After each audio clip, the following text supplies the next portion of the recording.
Hi everyone, I'm Jacob Lackner, and it's Thursday, so that means it's time for another history video. For Jews, it's currently Passover, and for Christians, it's almost Easter.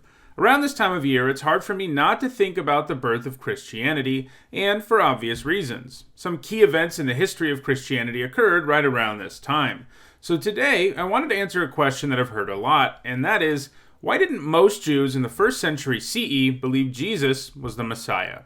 To answer that question, we're going to step outside of the Middle Ages for the first time on this channel, and instead talk about the early stages of the birth of Christianity in late antiquity. Before we get to that question, let me quickly sum up the basic narrative of Jesus. He was born in Bethlehem, not far from Jerusalem, and spent most of his life in the Galilee, a rural region in the north. During his time, the Jews were under the rule of the Romans, who had conquered the territory around 63 BCE. Romans had largely allowed Jews to continue to practice their religion, but there were a few things that really bothered Jewish people. For one thing, while they didn't have to worship the emperor as if he were a god like most imperial subjects did, they did have to make sacrifices in the emperor's name in the Holy Temple. Something else that bothered them was that they had to pay a special tax called the Fiscus Judaicus in order to be afforded the right to practice their religion. This made the region a bit of a powder keg, and there were periodic attempts to drive the Romans out of the region.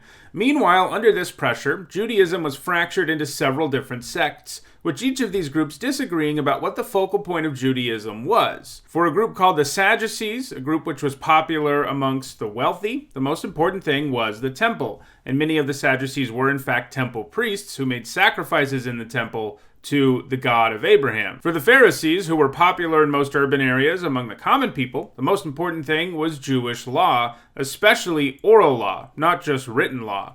For the Essenes, who formed a monastic community of sorts out in the desert, the most important thing was mysticism and the ultimate fate of an immortal soul. They're the most famous for composing what we call the Dead Sea Scrolls. For the Zealots, the most important thing for Jews to do was resist Roman occupation and overthrow them by any means necessary, and they saw this as a religious obligation of sorts. Now, keep in mind, all the Jews do consider each other to be Jewish. Even though they have different views on certain things, they didn't view one another as heretics, though they were often frustrated with one another because of their different viewpoints. So, Jesus was born into a world where the faith of his people, Judaism, was fractured into these different sects, and he would ultimately create a new one. For Jesus, the most important thing was ethical behavior, and he wanted to change Judaism so that this was the focal point. If you were a good person, according to Jesus, your immortal soul would be rewarded in a kingdom of heaven. While he didn't say Jewish law and the temple weren't important, he did want to decrease the focus on those things in favor of these new ideas. After gathering a following in the Galilee and elsewhere, Jesus decided to go to Jerusalem for Passover, a common custom even today for Jews. While he was there, he continued to gain a following, as he was an eloquent and charismatic preacher, and he performed several miracles. This eventually got the attention of both the Pharisees and the Sadducees, both of whom were a powerful presence in Jerusalem, and it also began to concern the Roman governor of the region, Pontius Pilate. Ultimately, because they viewed his religious ideas as problematic, the upper echelons among the Pharisees and the Sadducees conspired, along with Pilate, to have Jesus executed. He was executed on a Friday during the week of Passover, and on the following Sunday, his followers claimed his body had disappeared from his tomb and he had been resurrected. They were convinced that he was the Messiah. Following this event, a new Jewish sect became fully formed. At this point, it is not accurate to refer to them as Christians. Instead, most scholars use the term Jewish Christian or refer to a Jesus movement among the Jews.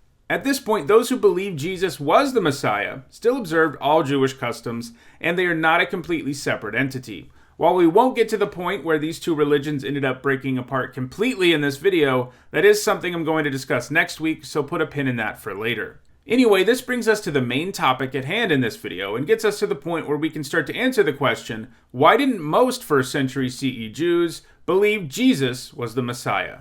Even while he was alive, Jesus was referred to by his followers as a Messiah. This is not a Christian term, but one that is taken directly from Judaism. Remember, Jesus and his followers were all Jewish, and you can't really talk about the birth of Christianity without talking about Jesus in his Jewish context. Anyway, while his followers began to view him that way, the vast majority of Jews living in the Levant did not agree, and obviously enough, that's why Judaism is still around today as its own religion.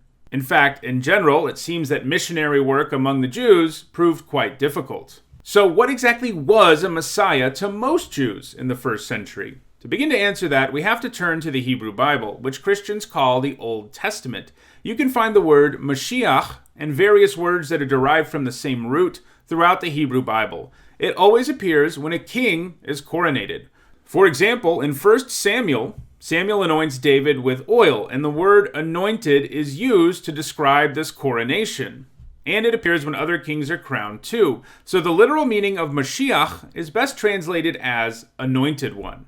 In short, the word Mashiach didn't exactly have a divine meaning in the Hebrew Bible. It sort of did in the sense that the kings of Israel were supposed to be favored by God, but that obviously isn't the same as the way you hear it used today or the way that Jesus' followers used it. The people who were anointed in the Bible were all political and military leaders, and Jesus wasn't. Most of the other Jewish sects agreed to some degree that one was needed, and this was especially true of the Essenes.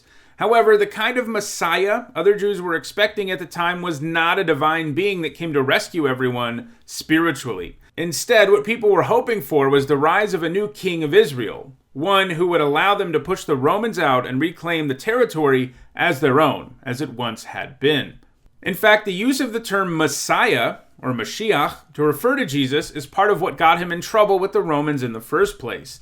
They may not have become super concerned about him, even with the complaints of the Pharisees and the Sadducees, if the word Messiah wasn't following Jesus around. The Romans were aware of this word, and it was one that made them kind of nervous, one that made them think of a rebellion against them.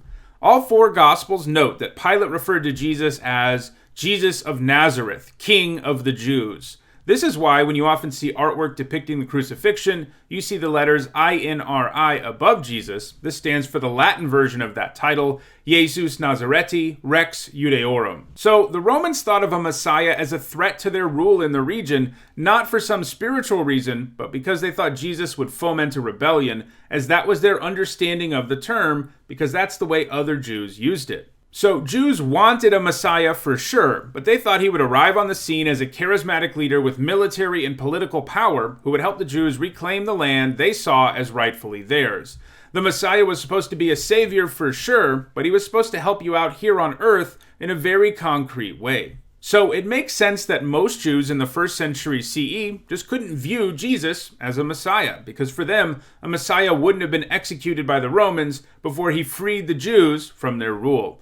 For them, Jesus didn't accomplish any of the things that a Messiah was supposed to. This is ultimately why only a small number of Jews living in the Levant embraced this new sect of Judaism, which would ultimately evolve into Christianity. One important event about a century after the death of Jesus does a good job of illustrating the fact that most Jews viewed a Messiah very differently than Jewish Christians did. Ultimately, the relationship between the Jews and Romans soured even more, and in 66 CE, there was a Jewish uprising that attempted to accomplish what most Jews wanted. They wanted to get rid of the Romans and reclaim their own kingdom. This ultimately failed, resulting in the destruction of the temple and the banishment of the Jewish people from Jerusalem. Then, a few decades after that, a man emerged who many believed to be the Messiah they had hoped for. His name was Simon Bar Kokhba, and he wanted to gather the Jewish people together in a military offensive that would finally put an end to Roman rule in the region. He attracted quite a following, one much larger than Jesus ever did in the Levant. The surname he is given, Bar Kokhba, actually references this. It literally means son of the star and refers to a prophecy in Numbers chapter 24, verse 17, which many thought referred to the arrival of the Messiah. And that verse reads, "A star will come out of Jacob, a scepter will rise out of Israel. He will crush the foreheads of Moab, the skulls of all the people of Sheth." And you can see that there's some very militaristic imagery utilized here in this verse, which many Jews at the time thought foretold the coming of a Messiah like Bar Kokhba. Simon was not a religious leader at all. He was a military and political leader, and he ultimately led another revolt against the Romans that started in 132 CE. This ended in failure in 136, letting down a number of people who truly thought he was the Messiah. In short, for most Jewish people, it made more sense that someone like Simon Bar Kokhba, a military leader, could be the Messiah, and it made very little sense that someone like Jesus could be. Well, that does it for this video. Next week, as I noted earlier, I'm going to do a bit of a sequel to this topic and discuss when and how Judaism and Christianity became two entirely separate religions. If you enjoyed this video, don't forget to like it and share it, as it really helps me out. If you want to stay aware of new videos, don't forget to subscribe and turn on notifications. And if you want to catch up on my other videos, which include many more on religious history and Jewish-Christian relations, you should see some of them on your screen now. Thanks for watching.